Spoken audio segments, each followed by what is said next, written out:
Oh yes, over here is the 2024 Ford Kuga, and it has just seen a wonderful facelift, and which brings me down to a very big question. Is it more American than ever? I know I ask this question all the time, but look at what Ford has done. Thank goodness they got rid of that pretentious Aston Martin grille, which they had on the pre-facelift version. I absolutely hated it, although it looked cool, but I think this looks far better. Now let's just admire how American the front looks. It looks more Fordish than ever. I absolutely love the detailing right here, how you have the body paint directly in between the light and the grille, and how you have the badge right at the center. Although I feel like the only thing that kind of ruined the fun was the fact that you have this LED light right here. This is a bit, you know, this is something Volkswagen usually does, or Mercedes usually does. Why does Ford need to join them? Come on, Ford. There was no need for this LED light right here. But then, to be fair, from certain angles, it does look like chrome. Like, in fact, when I saw this at first time, I thought it was chrome. It was a chrome trim, which does look good, especially in daylight. Oh dear, look at the quality of the door. Oh my goodness. 53,000 euros, everyone. When it comes to this price range, most car manufacturers make efforts to making it look alive, or looking premium, or looking more interesting. Like certain competitors have even this area cocooning the driver. But then, to be fair, the Volkswagen Tiguan did suffer a similar problem.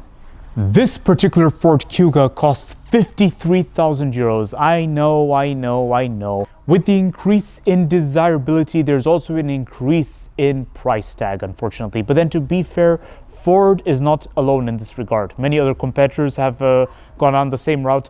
Now, because this Ford Kuga has the active trim level, you get this nice hard plastic that surrounds the wheel, giving it a cross-country vibe to it. Looks interesting, especially from this angle. Now, from this angle, it kind of reminds me of the Ford EcoSport, which is a small crossover SUV, which, thank goodness, Ford discontinued. Now, over here is a 2.5 hybrid petrol engine that produces 132 kilowatts. Now, a little bit of a problem is when it comes to taxations, depending on which country, there can be a bit of an issue, because some countries tax the engine based on its size. So if it's something that exceeds 2 liters, yes, I'm a bit surprised. Why would you need a 2.5 liter engine for a Ford Kuga like this? But then it can be useful for utility purposes, like when pulling a heavy trailer.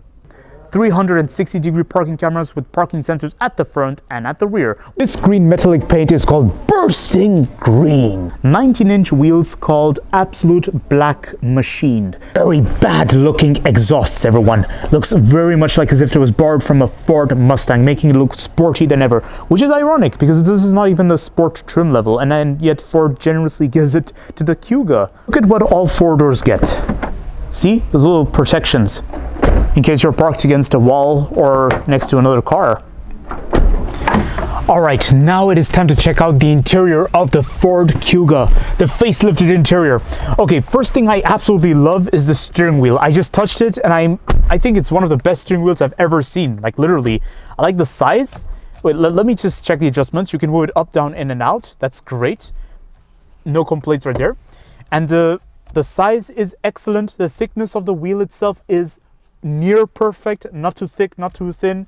It's great. Everything is perfect for its size and segments, because there's some car manufacturers that just love experimenting with the steering wheels, like Peugeot with their small steering wheels. I'm like, no, come on, you don't need that. You need this for a crossover SUV.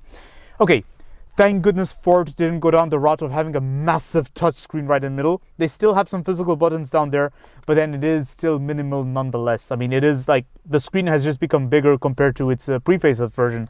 And I like this nice wooden looking trim, which looks like gray plastic for some reason. It looks stylish though, nice.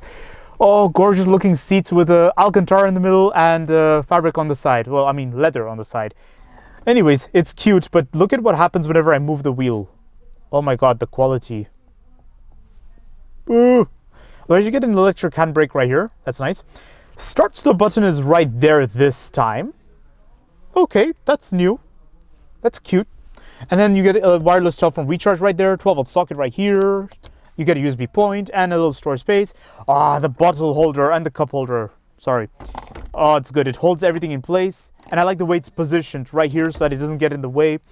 And speaking of getting in the way and relaxing, armrest. The armrest is not adjustable. Ah, there we go. central console storage, which has a nice shallow storage space above, and then a deeper storage space as you go down, but it's not very, it is deep, but it's not wide enough. And then you get this shallow storage space right here, which I can only imagine what you could use it for.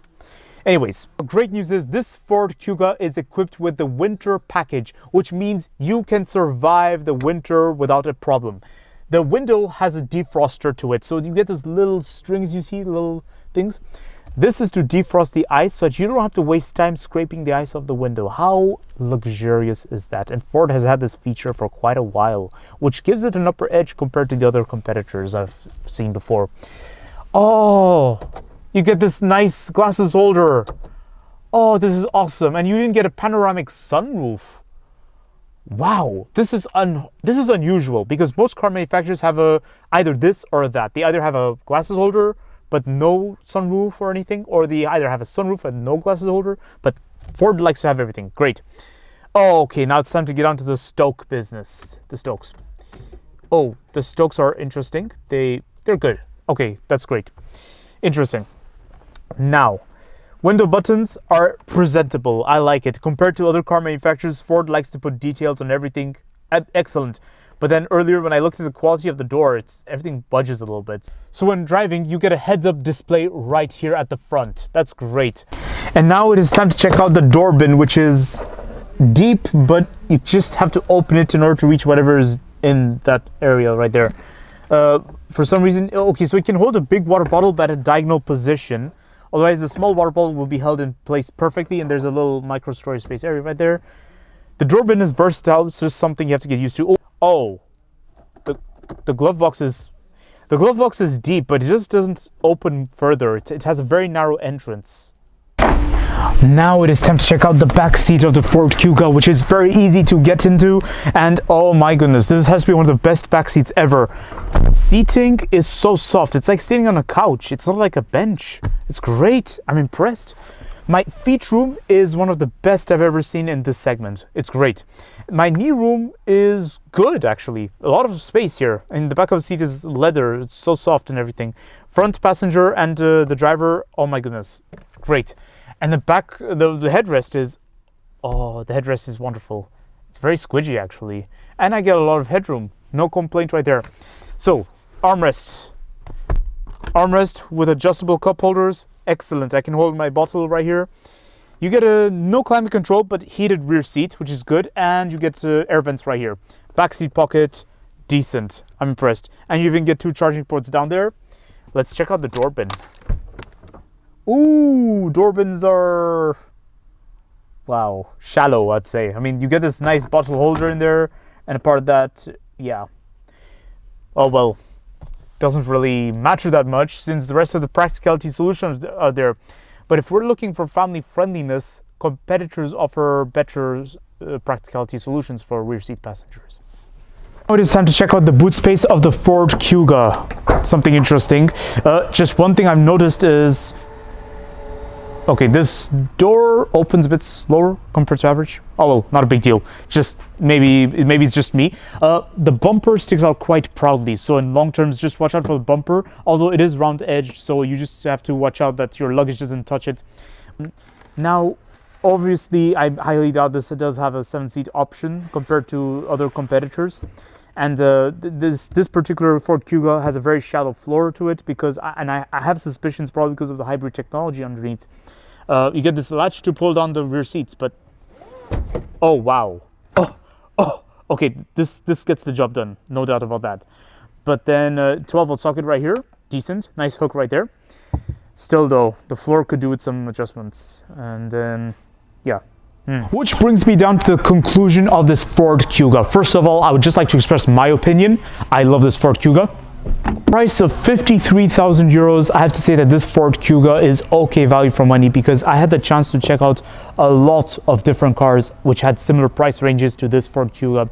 Some of them offered far more space, far more equipment, and far more interesting designs. Aside from competition, let's focus on this Ford Kuga.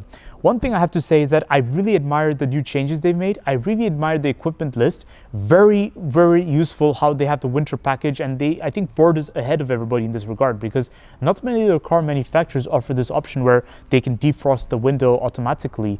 This is amazing from Ford's side, and Ford does have the driving pleasure. Forget about buying a BMW. If you want driving pleasure, Ford is the model for you. So don't forget to like, comment, and subscribe, and stay tuned for more videos that are on the run. I will see you all next time.